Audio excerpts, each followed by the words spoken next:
Magandang gabi sa mga kababayan ko. Lahat ng Pilipino ay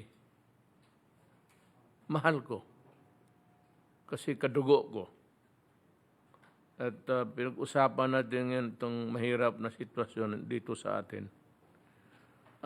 Bago sa lahat, para walang lituan at hindi nagkakamali at hindi masabi na hindi na sabihan, you were ignorant about it, I am reading again the newest bulletin pinalabas ng IATF para sa mga ating enhanced or lockdown na yan halos. Alam mo, I would be the last person. Ako ang pinakahuling tao dito sa Pilipinas na magpapahirap sa Pilipino. If only I had the power, kung nandyan lang sa akin yung poder na like a magic wand na maalis kaagad itong problema natin, mawala. Gagawin ko. I'm having a hard time. I'm grappling with the issue of COVID. It takes most of my time actually. More than any other papers or it's the COVID that is taking my time or most of my time looking for ways and kung ano nang nangyayari doon sa labas kung saan tayo makakuha. Ganito na lang, basahin ko muna tapos isunod ko kung bakit we are allowing the private sector immediately na to open the buying of COVID vaccines, anti-COVID vaccines, baski saan sila makakuha. Because ang ating gobyerno, yun lang rin ang binigay sa atin, limitado. Something has gone wrong in most of the countries. They Shanghai, yung parang kinuha na nila na sa kanilang gobyerno. At ewan ko, there's a rocos now somewhere in we are not allowed to mention the name of the countries, but there's something there's a rocos going on, and the fight for COVID possession is ongoing. It's a very serious one. But before that, let me read ang klaseng quarantine ang naka-impose sa mga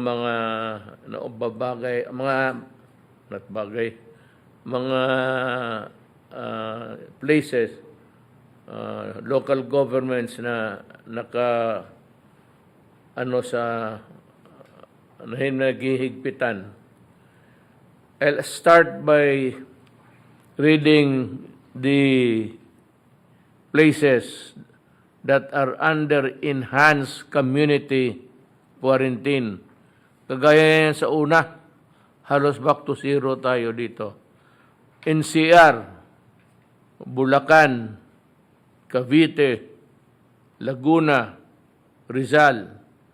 That is March 29 until April 4. Ang kanilang subject to review. Ang modified enhanced community quarantine, ang Quirino Province, that is April 1 to 15, 2021. For this escalation of the quarantine, it will be loosened or stricter depending on the result of the surveys. You know, today, Metro Manila, I think, registered 10,016, Nationwide po, sir. 10,000, 16 po. 16. 10,016. Ngayon. So, bakit tumataas eh? Bakit? Patuloy pa rin yung mikrobyo na gumagana sa katawan ng tao dito sa Pilipinas. To continue the modified enhanced community quarantine, City of Santiago, Isabela. Ang general community quarantine, the entire Cordillera Administrative Region. Region 2 is Cagayan, Isabela, Vizcaya. Region 4A, Batangas. Region 8, Tacloban. Region 10, Iligan City. Region 11, Davao City. Ang Barn, kasali ang Lanao del Sur. Dito tayo sa modified general community quarantine. Well, it is for the rest of the country. So aside from those countries the places that I have mentioned, yun yung mga istrikto. Itong the rest of the Philippines, modified general community quarantine lang. Now, bakit ganon? Ang gobyerno ba natin nagkulang? Ang gobyerno ba natin walang ginawa? Alam mo, sa totoo lang, ang naka-lockdown ngayon, ang the countries of Ukraine, France, Germany, Poland, Italy. 75% of Italy has entered a new lockdown in a bid to fight the rising rates of coronavirus. Hindi lang tayo. Nauna na lang sila nga sa vaccine. And yet, itong may bagong strain, I'm not a doctor or a medical practitioner. Pero may mga reinfection sila at may bagong strain at ito yung tinatakutan ko. Now, ito sa atin, kanina galing ako airport, may dumating na 1 million sinalubong ko. Lumipad ako galing Davao. Tapos, just in time, nandoon yung aeroplano, PAL, which was leased by the government precisely to bring in the 1 million. Ang sunod na delivery natin is 2 million. Pero wala pang siguro yan. Dito sa mga countries na ito na sinasabi ko, nag-aagawan sila. I cannot name the countries because I was warned not to mention them. Nag-aagawan sila ngayon at ang sabi ko, hinold ang hinold. Dapat sabihin yan kasi para malaman rin natin na how unfair it is really, especially if we are on the side of the poor, na yung ma-hold yung bakuna. So, wala man tayong magawa. Akin ang decision is I have ordered Secretary Galvez to sign any and all documents that would allow the private sector to import at will Baski yung kano, ilan ang gusto nilang ipasok. Okay sa akin. Tayong gobyerno, ito lang ang nakuha natin, ito lang rin ang binigay. Well, of course, hindi natin masabi na mas marami ang mabili ng private sector. But dito sa Pilipinas, maraming mga negosyante na gustong bumili kasi ibigay nila sa kanilang mga trabahante. You know what is the reason? Do you know the reason why? So that the economy can be opened. Yung mga factories nila, walang trabahante. Because itong ngayon, karaming restrictions sa mobility ng tao. There are so many strict restrictions and workers come from all places. So it's hardly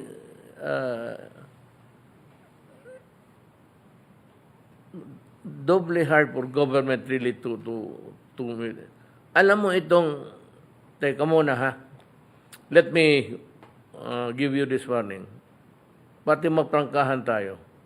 Itong dumating ngayon na 1.2 million, para lang ito, tamang-tama lang ito, sa mga frontliners, sa mga health workers, at yung lahat ng may connection doon sa trabaho in fighting COVID. Ang gusto ko lang malaman, Secretary Galvez, itong mga, for example, medical people but who are not at all doing work in a hospital or mga practitioners yan, yung hindi talaga may ibang negosyo, not the practicing ones, should they be considered also ordinary civilians? Kung ako, hindi ko ibigay kasi kung hindi naman connection with your job, meron mga tao na hindi, medical ang edukasyon. Medicine, nursing, pero hindi na pinagpa-practice. They are not practicing their profession. Would it be considered also priority or just an ordinary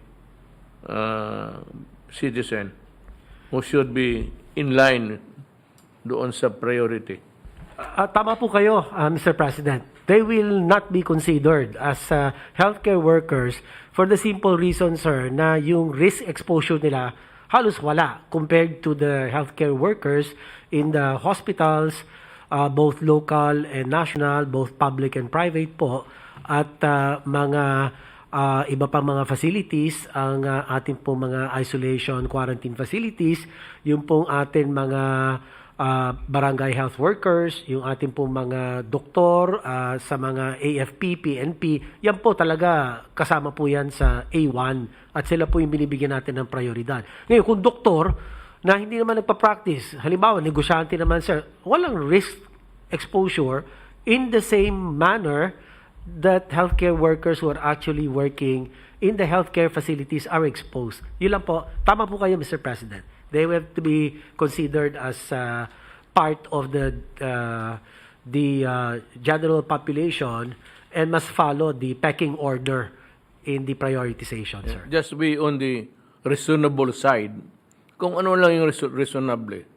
Kung hindi ka naman talaga exposed sa anong klaseng mikrobyo because you have not visited any clinic or hospital, then you should be considered an ordinary person and last in the priority of people would get the vaccine early. So itong nakuha ko na 1 million ngayon, tama-tama lang ito sa health workers. Yung 1.2 na expected natin ngayong April, hindi pa sigurado to, pero tamang-tama pa rin ito sa mga health workers. Hindi pa ito for sa hindi pa yung next in line doon sa priority. Yan ganong kahirap ang sitwasyon ng mundo. Meron tayo, naghahabol tayo, gusto nating bumili, may pera na tayo. Sinabi ng World Bank, pati the Asian Development Bank, o sige, pahiramin ka namin. Kaya may pera na tayo. The money is made available to us. I suppose that's what the bank has told our people. Ang problema, kulang pa rin. So, we expect a very, not really a dark future, but we expect a bleak months. Baka mahawa ka nga eh. Ang problema, mahawa ka. So, yung mga private sector, ito warning lang ito ha. Huwag ninyo akong pilitin. Baka pupulutin talaga kayo kung saan-saan. I am not threatening yung mga human rights nakikinig. Ito bang nagpapabili ng mga fake, itong nag-i-import na yung walang source, tapos fake, tapos ang mga tao magpabakuna, magbayad ng mahal dahil nga may bakuna available, hindi na maghintay. I'm just warning you.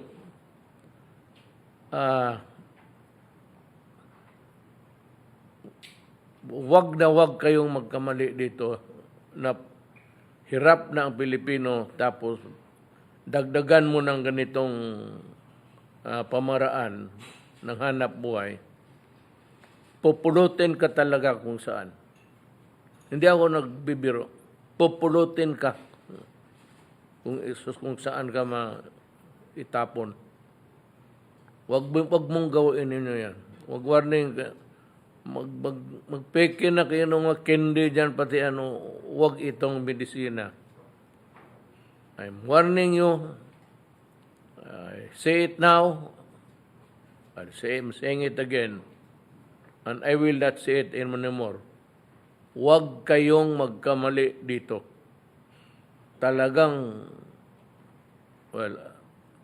nasa iyo kung gusto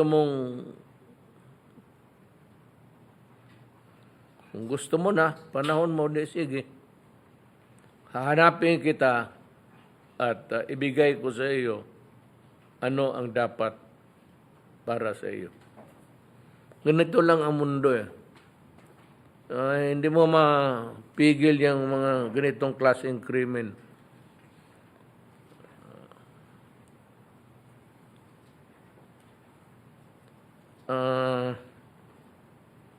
Sandali lang, mayroon pa akong masabi na we are really doing our very best, the best of our best na talent getting the vaccine from anywhere na para minus-minus yung hawaan na intindihin ninyo itong mabuti mga kababayan ko. Pag hindi ito na natin, we have to understand government, allow a certain, bigyan mo kami konting medyo stretch your patience and understanding. We're doing our best. We are not a vaccine-producing country. Wala tayong expertise, wala tayong knowledge, medical, scientific knowledge. So, naghihintay tayo. And, alam mo kasi, may mga bakuna, 2 beses itirik. Usually, yung Sinovac, 2 beses yan. So, twice. Until that is after 1 week, I think, you have to get another shot. So, yan, it stretches a mile long ang journey natin sa paano natin isugpo ang bakuna. That is how hard it is. Para makakuha lang talaga tayo. Yan, ganun kahirap. Gusto ko nang umiyak sa harap ninyo, pero naubos na ang luha ko. Ay, buhay. Alam lang ninyo ang para akong dumadaan ng purgatorio ngayon, this time, hanggang hindi matulungan lahat ng Pilipino. May isa pa pala ako, kaya pala ako pabalik-balik ng salita eh. Yung mga na diskarel sa finances nila, na ano kayo sa pera, naghirap kayo kasi hindi makalabas. Magdasal lang kayo. We will give you the ayuda. Ayuda is assistance help. Secretary ng budget, si Wendell Bisado, Del ka hanggang kailan mo maibigay?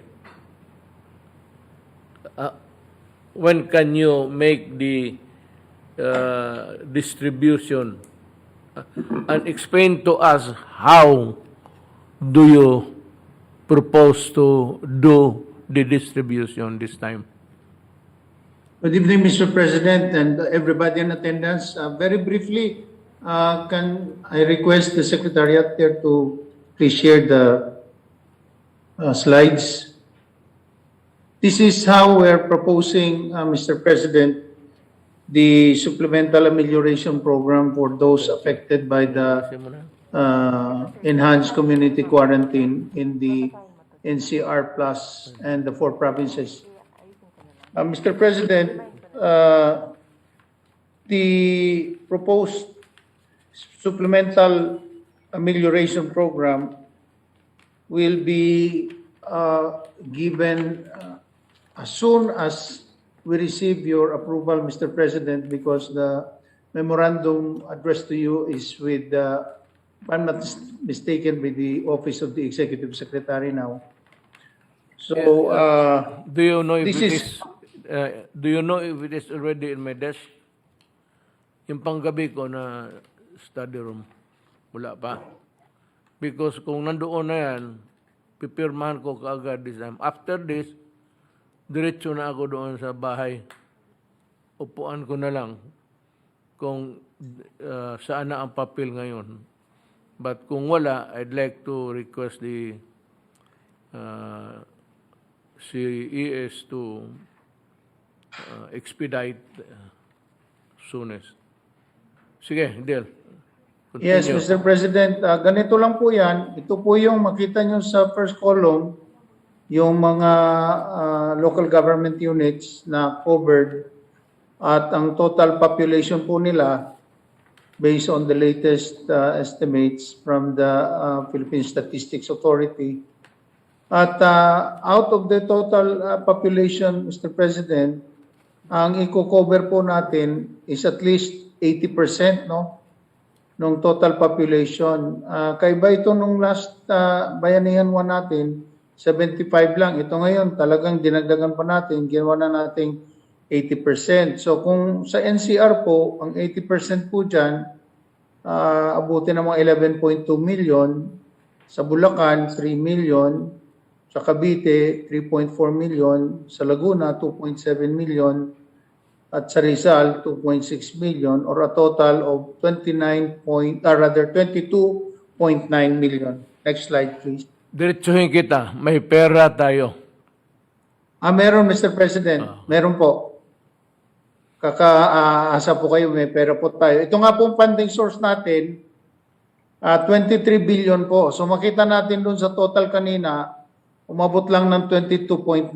So may natira pa tayong konti sa 23 billion. The balance from the BTR certified sources which will be utilized for this is pursuant to the authority granted to you under Bayanihan 2. Kasi po ang validity ng appropriations ng Bayanihan 2 was extended until June 30. pursuant to RA 11519. So, ganito po ang magiging kalakaran natin sa pagbibigay po ng ayuda. Next slide, please.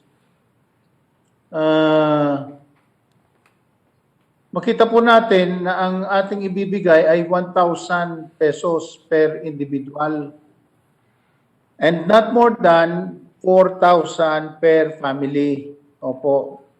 So, ang total funding requirement po niyan, kung tagwa 1,000, ay abutin ng 22.9 million. So, yan po ang total funding requirement natin. Next slide, please. Sa meeting po ng IETF kahapon at in the exigency of the need to provide immediate assistance, ang mga pondo po, once you have approved it, will be released to the LGUs for distribution to affected individuals in kind. In kind po, Mr. President, to ensure that food and other non-food requirements are adequately provided. So wala po tayong cash po dito po. We will leave it to the local government units dahil sila naman talaga ang first line of pinupunta ng mga tao na sila po ang mag-allocate nito base po doon sa approval ninyo na at least 1,000 pesos per person. At makakaasa po kayo na once na-approvehan po ninyo, antimano, mag-i-issue na kaagad kami. Nakahanda na po yung SARO at NCA na i-issue namin sa Bureau of Treasury. Tapos ang Bureau of Treasury naman will in turn download na the funds to the LGUs through their MDEs accounts through Land Bank and or DBP or Philippine Veterans. Depende po kung saan lagay yung kanilang mga MDS account. So, ganito lang po kasimple, Mr. President, ang gagawin natin at makakaasa ang ating mga kababayan na kumikilos po talaga kayo para po mapaabot kaagad sa kanila ang ayuda, Mr. President. Let me ask you a question.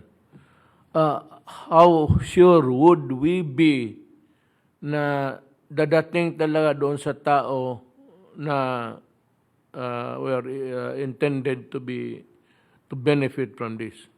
What I mean is, anong listahan? So, if it's Rodrigo Duterte, Wendell Abisado, you get about 100 in-kind, pagkain, dilata, bigas, ganon. So, how do you check? Opo, Mr. President. Tulad po nung ginawa natin sa Bayanihan 1, meron po silang requirement ng mga LGUs na kailangan po nakalista lahat yung mga beneficiaries. Tapos po, magsasubmit sila ng report of disbursements and utilization of the funds, kung paano nila ginastos yun, at idadaan po din yan sa COA po kasi lahat po naman yan i-account natin or at first instance ang mga LGUs talaga po ang kailangan na kumilos dito at siguruhin nila na maibibigay nila, kundi mananagot po talaga sila ang mga mayors natin, lalo pa dahil sa kanila po nakasalalay ang madaliang pagbibigay ng ayuda sa kanilang mga nasasakupan, Mr. President. Would the list in the possession of the local government units be the same list that we adopted in the distribution sa Bayanihan? Yes, Mr. President po. Gano'n na lang. Opo. Kung saan tawagin ng mga mayor, yung nasa listahan, yun naman talaga yung mga beneficiaries na dapat mabigyan. At bigyan, siya na ang magbigay in kind. O, hindi man pera ibigay, in kind. Pero gamitin nila yung listahan na ginamit ng national government sa Bayanihan 1. Para ma-check natin. Ay wala man akong wala akong ibig sabihin na I mean I would concede good faith. Pero alam naman nila pagka ganon down the line, that's what nung una nung yung pantawid na pamigay natin ng pera, I issued a warning, but despite of that, several doon sa baba, nagka-letse-letse. So, demandado sila ngayon. So, hindi ko naman sabihin na, because itong mga mayor to gusto ko na malaman na i-adapt na lang nila yung listahan natin sa Bayanihan 1 because that would ensure that the real benefits are really given to the real person. Yes, Mr. President. Ang totohanan po niyan, and I expect, lalo pa sa mga mayors, na madadagdagan pa po yan kasi lumalaki din po, lumulobo din po yung mga nasasakupan nila. So balit, antog na nila, sila naman din ang maghahanap ng paraan na madagdagan pa nila. Right. Kasi mabuti nga na kahit na paano, nakahanda po kayo na tulungan sila through the national government at sila naman po, magpapakita sila na nagsisika po sila. At ako naman naniniwala sa ating mga local chief executives na gagawin po nila lahat para po masiguro na susundin nila yung pamantayan ng pagbibigay ng ayuda at yung corresponding report na gagawin nila po sa atin dahil po i-report po natin yan at dadaan po sa COA yan at sinabi niya na nga po ninyo hindi pwedeng maglukuhan dito dahil mahirap na sitwasyon natin ito ngayon. Magtulungan po tayo dito at ito naman po suportado ng ating Department of Finance, pumayag si Secretary Dominguez, si Secretary Carl Chua at ganun din, nakipag-ugnayan din kami kay Secretary Rolly Bautista ng DSWD para masiguro lang po yung coordination sa smooth implementation nitong ating supplemental amelioration program, Mr. President. May isang tanong pa ako. Do we need at all the consent of Congress? Hindi po, Mr. President, dahil po under the Bayanihan 2, you are given the authority to utilize any unutilized appropriation in response to the pandemic, Mr. President. Okay. Maliwanag po yan sa Bayanihan 2. Kaya nga po, ito, available po ito na mga pondo na gagamitin natin for this purpose. Dahil ang Bayanihan 2 naman po, na comply na natin lahat yung funding requirements doon. Umabot po yun ng 165 billion. Subalit ang release nga po natin, umabot ng 165.6 billion pa. At ito naman, merong mga unutilized na kinuha natin sa iba't ibang sources na sinertify naman ng Bureau of Treasury. Galing po ito sa debt exchange transactions, sa savings from interest payments, sa additional revenues, sa available cash balances, revenue from government securities, concession fee. Dito po, wala po tayong ginalaw po na budget for this year dahil po ito nga po yung mga sobra na hindi pa natin nagagamit. Kaya maswerte din po talaga tayo dahil kahit na papano masinop ang pagkakamanage natin ng ating pera. Kaya po kahit na papano may nadudukot po tayo. Opo. Sana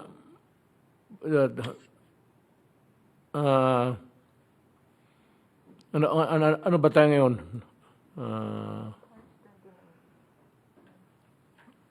29. So, siguro ang mga abot yan mga by April, first week of April. Kaya? Sir, kung maaprubahan niyo po, kung maaprubahan niyo po kagad, sir, marirelease po kagad yan. So if I sign it tonight, which I'm going to sign. Please sign it tonight. Nandiyan man General Bautista listening also. Si Role. Nandiyan si Role. Pakitulong na lang doon sa sort of an oversight na mapadali yung transaction na pa-downloading, i-follow up mo, pati yung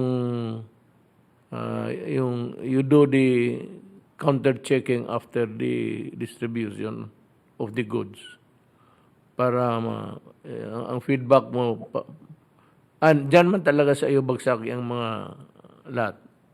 It's your office, it's your department that will be the last place where it would be sent. Itong mga just to check. I'm not saying, sabi ko nga more than anybody else, it's the mayor who are really interested. Kung maraming syudad na medyo mayaman, dadagdag pa nila yan. So, ang akin lang is, alam mo na, puro let us just be careful because may nangangayaw dito. Hindi ko, baski ano-anong ginagawa ng mga ulol. These are the mutants of COVID-19. So, siguraduhin lang natin na walang katiwalian. But Mr. President, I place my full faith and confidence in the mayors that they will do Mr. it. President, can I say something, Mr. President? Yes, go ahead. Mr. President, apparently, yung implementation na to will really be on the scrutinizing eyes of the DILG. Kasi when we implemented the Bayanihan 1, talagang may mga guidelines ang ating pong DILG in terms of, example po, Mr. President, posting all the beneficiaries in conspicuous areas. At the same time, yung data, kung kailan isasabit yung data, yung list of beneficiaries, ang nagbibigay po lahat ng deadline yan is the DILG. Maganda rin po dito, Mr. President, is on our side, we will also set up grievance mechanism. Although sa level siguro, Mr. President, ng LGU, they should also have a grievance mechanism. So magkakaroon po tayo ng check and balance na pagka ang grievance ay umabot po sa amin, then we will immediately coordinate with the DILG and at the same time with the local chief executives. Pines din po natin sa Bayanihan 1, very stringent po ang COA rules and any discrepancies talagang napapansin po ng COA. Ayun lang po, Mr. President. Actually, ganito yan, Role. Pagkatapos na na-download na yung pera, wala na si Wendell dyan. Wendell is totally out.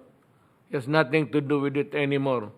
It's now the problem doon sa yung transmission kung gaano kabilis. Tapos pagdating doon, it's your department takes over in overseeing all of these things and seeing to it that the requirements are followed. Not because we do not trust the mayor, as I said. Iba ito eh. Yung iba ito yung noon na pinadaan natin kung sino-sino. Tapos nawala yung ibang pera, nawala. Hindi naman lahat, but there are a lot of complaints regarding the non-remittance of the money. So, itong lahat ng checking, whether it has been complied with, and all of these things, these are within the province of the Department of Local Government. Sa iyo yan, General Bautista. Can we start now with the reports? Ito ha, may isa. Bigyan na ninyo akong isang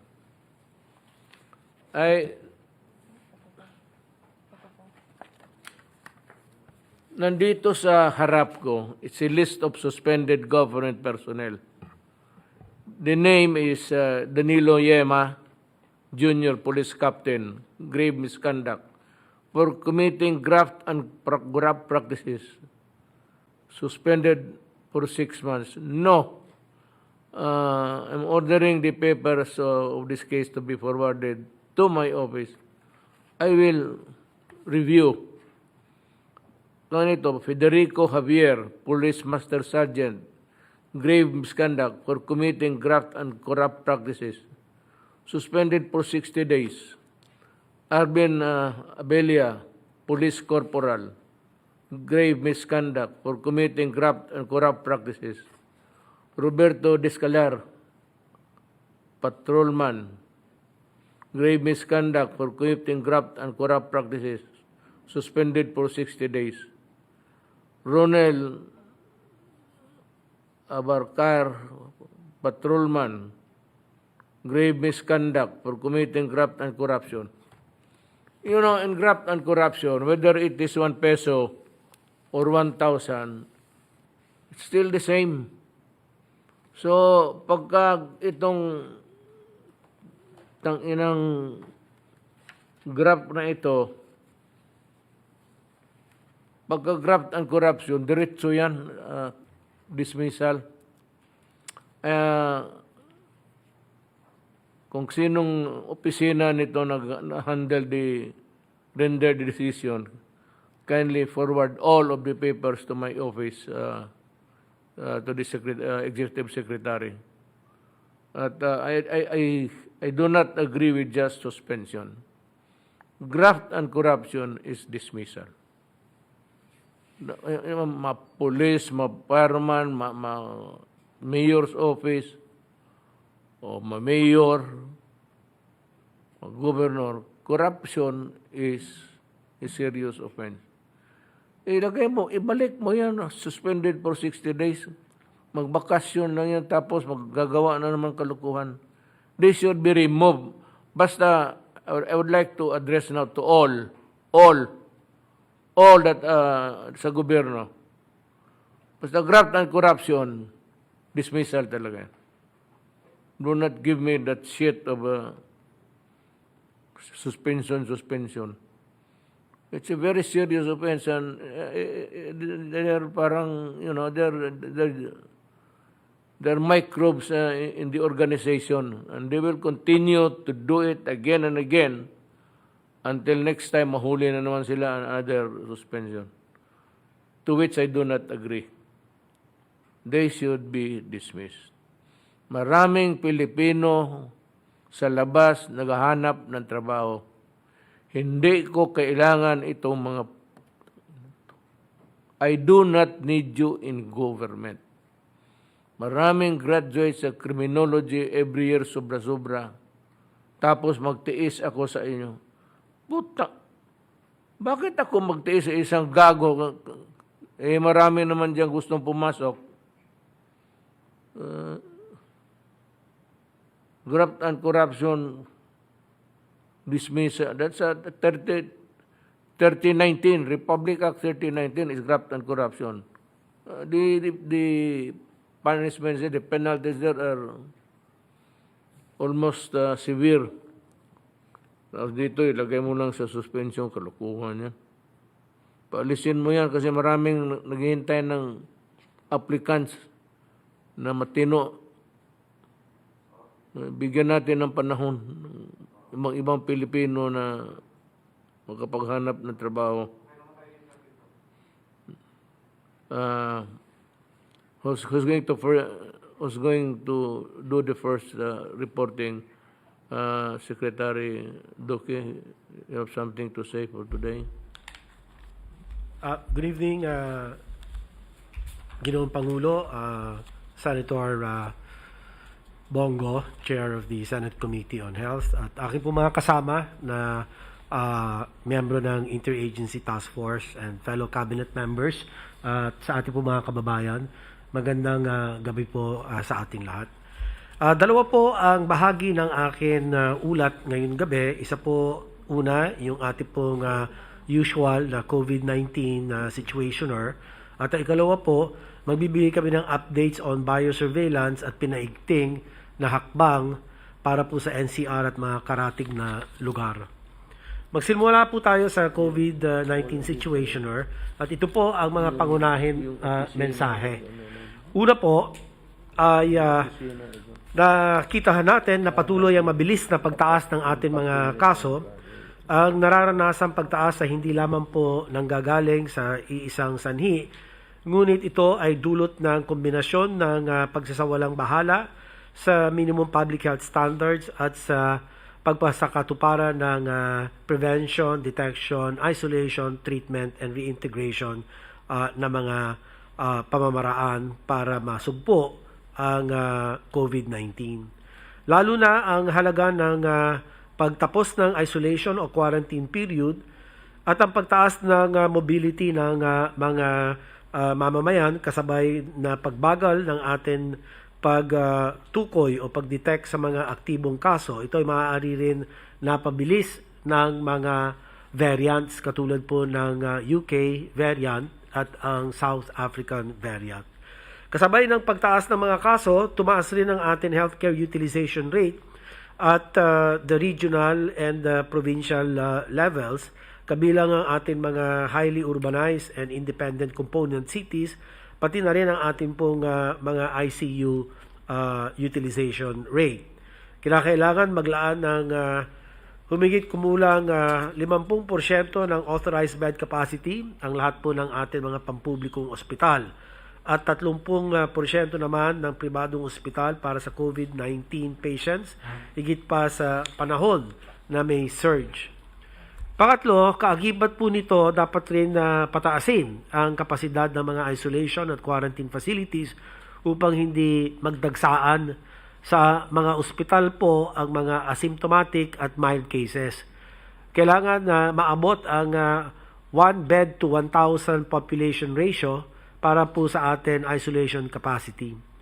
At hanggat maaari po, tanging 10% lamang ng mga close contacts ang nagka-quarantine sa mga bahay. Ito po sana ay masunod at isang mariin na paalala para po sa atin mga local government units. So kabilang po ang intervention na paglunsad ng information and education campaign upang maihatid po sa ating mga kababayan ang wastong impormasyon ukol dito. Kasabay nito ang iba't ibang communication materials na patuloy na nagpapaalala at nagbibigay ng impormasyon tungo sa sapat at mahusay na pagsunod sa ating pong public health standards. Hanggat may nakikita tayong pagtaas ng mga kaso at hindi pagsunod po sa mga ito, ay hindi po kami mapapagod na ipaalala kasama ang ating pong task group on strategic communications, pinangungunahan po ng ating spokesperson, si Secretary Roque, at ang atin pong sabay-sabay na binibigyan na diin ang mga paalala katulad ng una, manatili na lamang tayo sa bahay o sa tahanan kung hindi naman kinakailangan lumabas. Kung may kasama tayo sa bahay, ugaliin natin ang wastong pagsuot ng face mask. At kung hindi maiwasan at kailangan na bumili ng mga pangunahin na bagay o pangangailangan, ay dapat naka-face shield ng tama, hindi po nasa itaas ng ulo. Pangatlo po, siguraduhin natin maayos at sapat ang daloy ng hangin sa ating mga tahanan. At pang-apat, makipag-ugnayan agad sa ating mga barangay health emergency response teams kung meron tayong pong naramdaman sintomas ng COVID-19. Hindi po dapat dumidiretso sa ospital. Para po sa mga nakararanas ng mga bahagyang sintomas ng COVID-19, mangyaring manatili tayo sa mga quarantine and isolation facilities na handang magbigay ng karampatang kalinga kaysa sa mga ospital na mas nakatuong tumugon sa mga pangangailangan po ng mga malubhang kaso ng COVID-19. Ang mga pampubliko, mga pasilidad ay sapat at maayos upang kayo ay matugunan sa inyong mga pangangailangan. Tungo sa ating pong kaligtasan, ipagpatuloy natin ang pagiging bida bastonero sa ating pong mga komunidad. Ito na lamang po magtatapos ang akin ulat, Ginoong Pangulo, at ako po ay handang sumagot po sa inyong mga katanungan. Salamat po. Salamat, Secretary Duque. I would call on Secretary Galvez. You have a report? Yes, sir. I have a report, sir. Go ahead, please. Magandang gabi po, Mr. President, Senator Bongo. Sa atin po, meron na po tayong 668,018 healthcare workers vaccinated as of March 29 as of 3 p.m. At nakikita po natin sa ngayon talaga na tama po yung sinabi niyo po na may tension tayo sa supply, considering that the different countries are escalating and their vaccination. So with this, they are prohibiting from exporting from their production. So ito po ang nagiging talagang problema po natin ngayon. At talaga nakakaroon po tayo ng severe acute shortage ng ating global supply. And then talaga po marami pong variants po na appearing across the world, requiring investigation, triggering caution on border control. So marami pong mga different variants ang lumalabas. At ang mga ito po ay talagang napapabilis ang pag-mutate at nagkakaroon po ng very accelerating transmission. Next slide, please. And with this, napag-usapan nga po ng mga expert kanina at saka po yung private sector na kailangan talaga, yun nga po, sinasabi nga po Sir Paul Dominguez na we have to plan for a possible re-injection of jobs. Maybe next year. It will be an annual activity considering that the variants are very persistent. So, nag-calibrate po tayo ng plan. So, ang plano po natin ngayon, Mr. President, ay 2021, 2022, at saka 2023. So, 2021 po, itong tinatawag nating containment strategy to have and achieve steady supply of vaccines and scale up our vaccination through mobilizing the national government, the LGU, and the private sector. So ang plano po natin ay magkaroon tayo ng scale-up vaccination sa April and May. We are targeting to have 500,000 to 1 million per week. And then June, July, kung nandiyan na po ang ating mga supply, we will be targeting 2 million to 3 million per week. And then August, December, 3 million to 5 million per week. Ito po, very bold po ang ating target. So that kung just in case magkaroon po tayo ng slippage, at least medyo mataas pa rin po yung ating vaccination rollout. And then also, in order to achieve yung herd immunity, kailangan talagang we have to maximize na magkaroon tayo ng vaccination na more or less 450 to 500 a day. Ang ano po natin, ang pinaka target po natin is we will have a better Christmas 2021. And then ang ano po natin, ang pinaka talagang target natin is the complete elimination of COVID-19 disease. So with that, we are communicating with the different manufacturer na nagde-develop po ng mga tinatawag nating booster vaccines, ng mga second generation and third generation vaccines that can prevent yung and also neutralize and eliminate including yung mga variants. So ang ano po natin is really to eliminate the COVID-19 disease by active participation ng mga pharmaceuticals natin. Yung sinasabi niyo nga po, Mr. President, na we will already authorize the pharmaceuticals to directly communicate with them so that we can have yung tinatawag nating vaccine security by 2022 po. And then also, we are looking forward that by that time, we have fully recovered our economy. And then, Mr. President, nung nagpunta po kami sa India, nakita po namin talaga yung kanilang target na magkaroon po ng health, tinatawag nating self-sufficiency.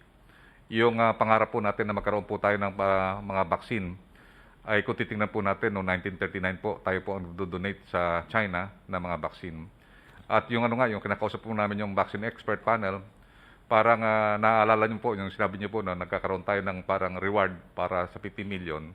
Kung sino man na makakadevelop ng vaccine sa COVID-19, maybe we can remember that. And I believe we can push forward na magkaroon po talaga tayo ng self-reliance sa vaccine.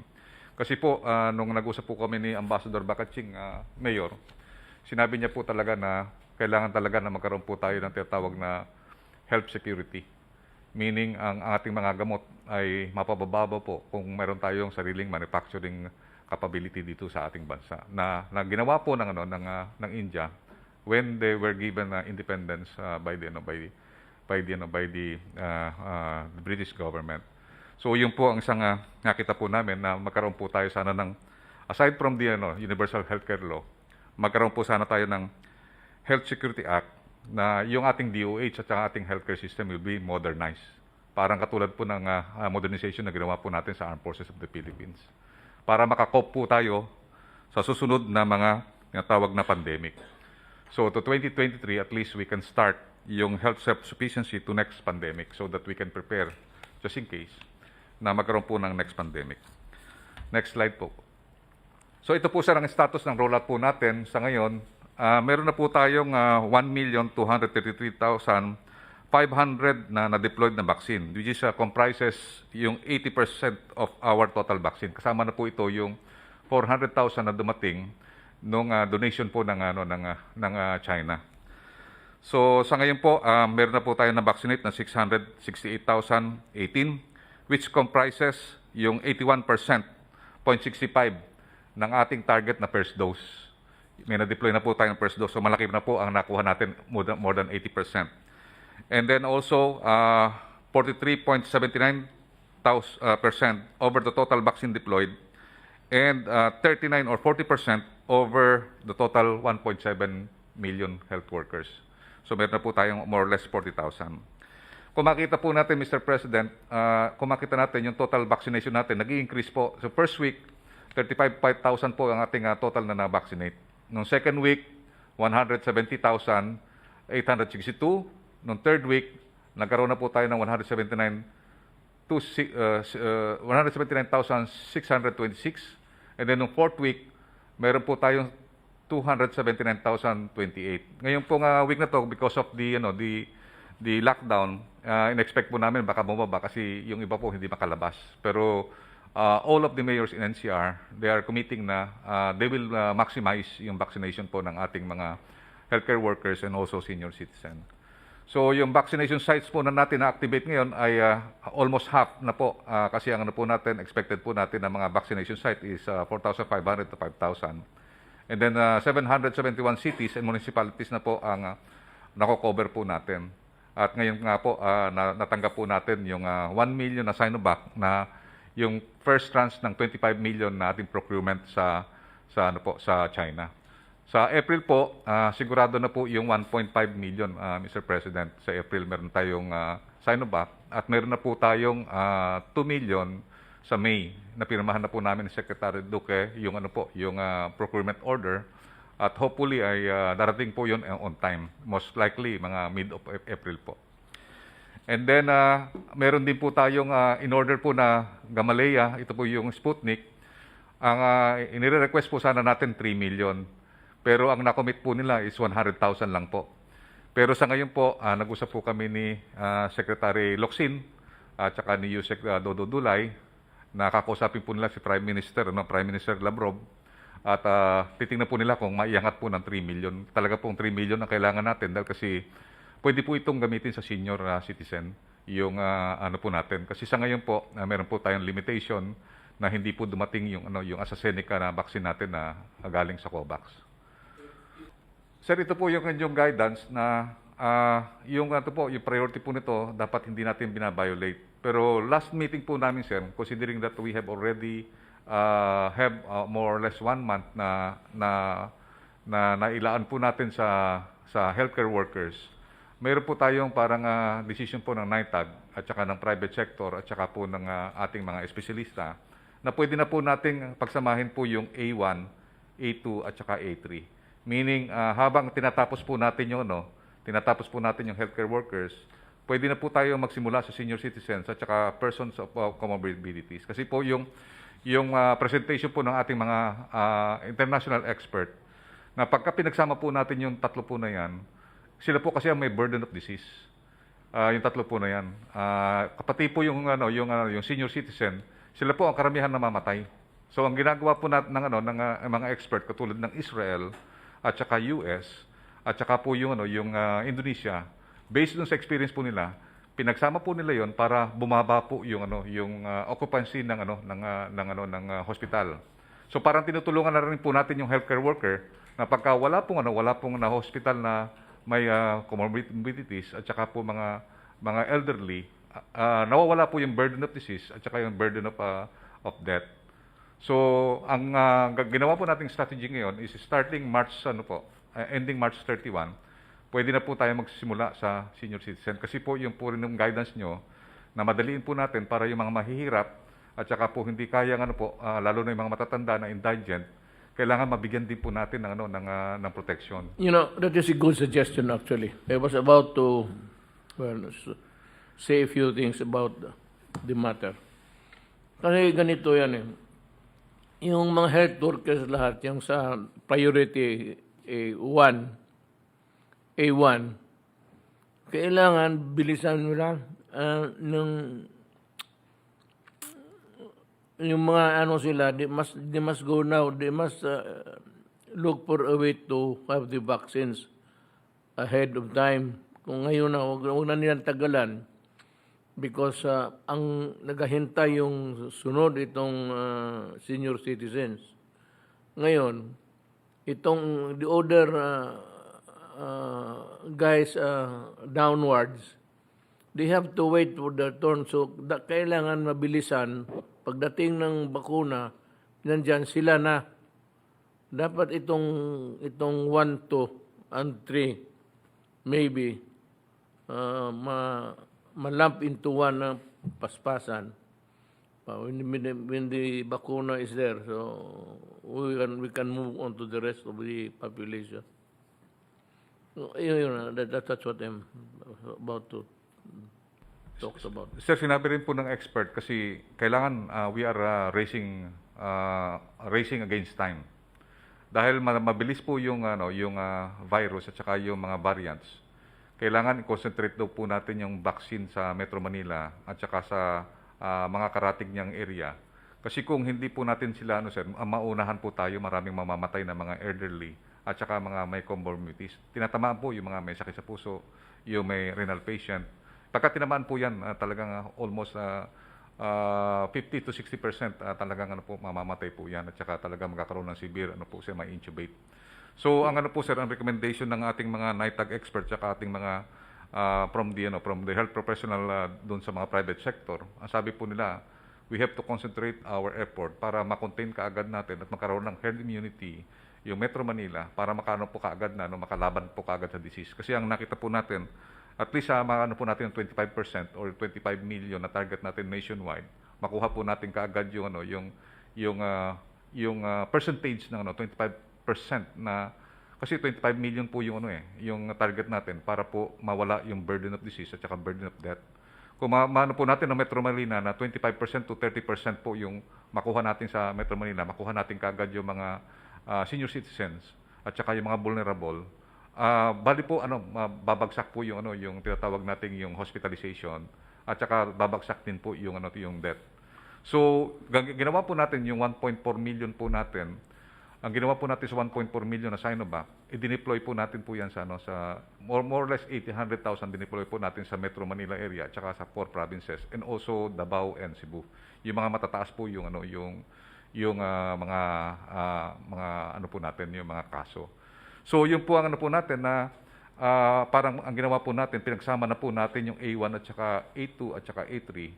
And we are recommending also na para magkaroon po na tinatawag nating identifiable segments kasi co-equal din sila, pwede natin din pagsamahin yung A4 at saka yung A5.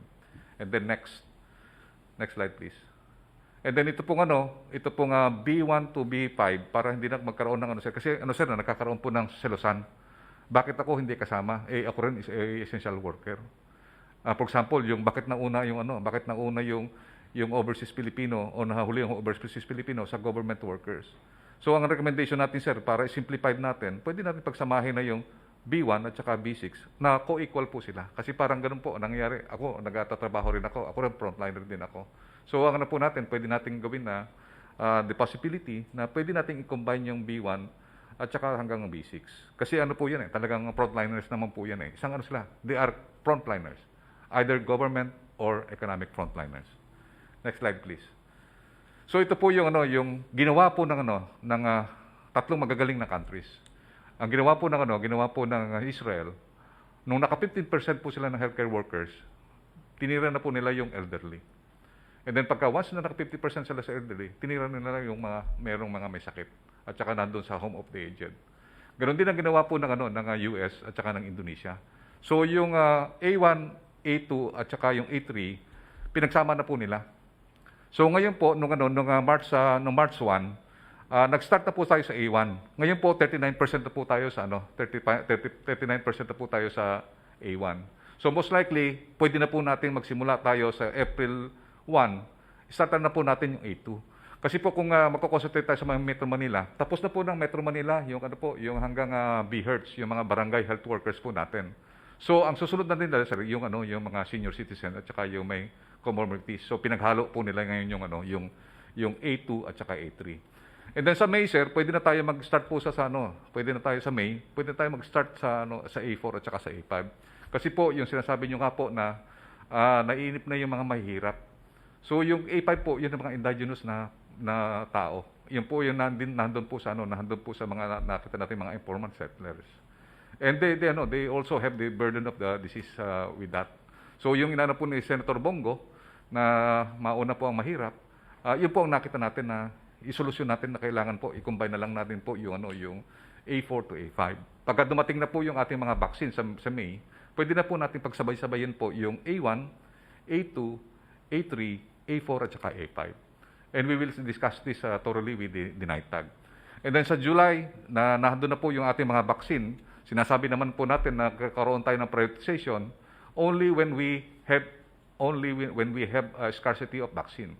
Pero pagka once na yung vaccine na available po sa atin, may steady supply na po tayo, pwede na natin pagsabayin po, Mr. President, para at least ma-maximize na po ng mga LGU, meron na silang flexibility para ang ating target na 500,000 a day, kaya po natin. Yun po ang inano po namin, Mr. President.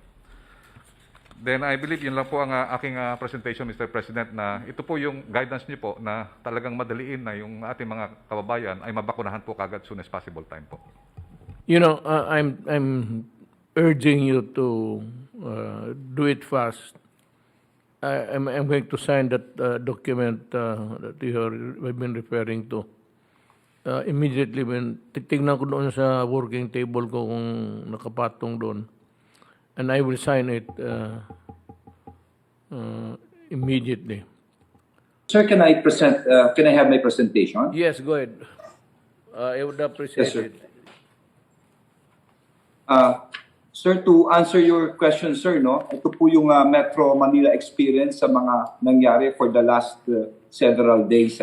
Next, please. Ito po yung nakumpile po naming mga kaso. Ito po yung galing mismo sa mga local government units na binibigay po sa MMDA. Next, please. Nung huli po kami kasama niyo po nag-briefing sa bayan, ang report po ng aming active cases ay 23,963. In a difference lang po ng 4 na araw, Mr. President, tumaas na kagad ng 888 po sa Kalakang, Maynila. Next, please.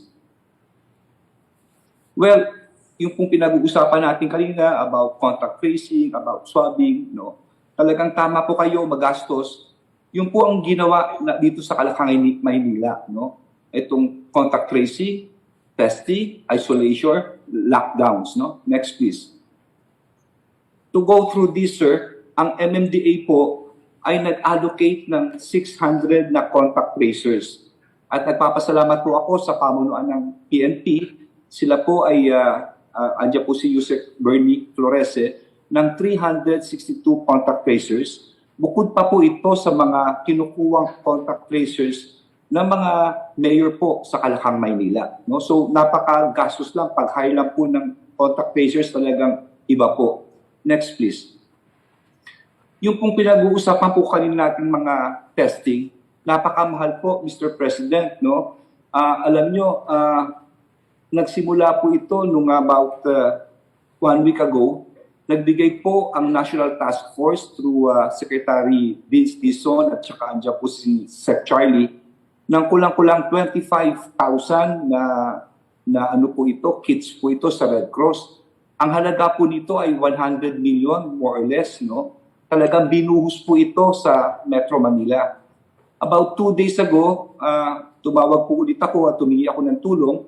Muli, nagpapasalamat po kami kay Sec Charlie at kay Sec Vince Dizon ng NTF nagbigay silang panibagong 25,000 po na testing kits. Ito po yung PCR swabbing, no? Na amin pong dinistribute po sa mga mayors ng Kalakang, Maynila. Kaya makikita po natin dito talagang intensive po talaga ang naging testing po dito po sa Kalakang, Maynila.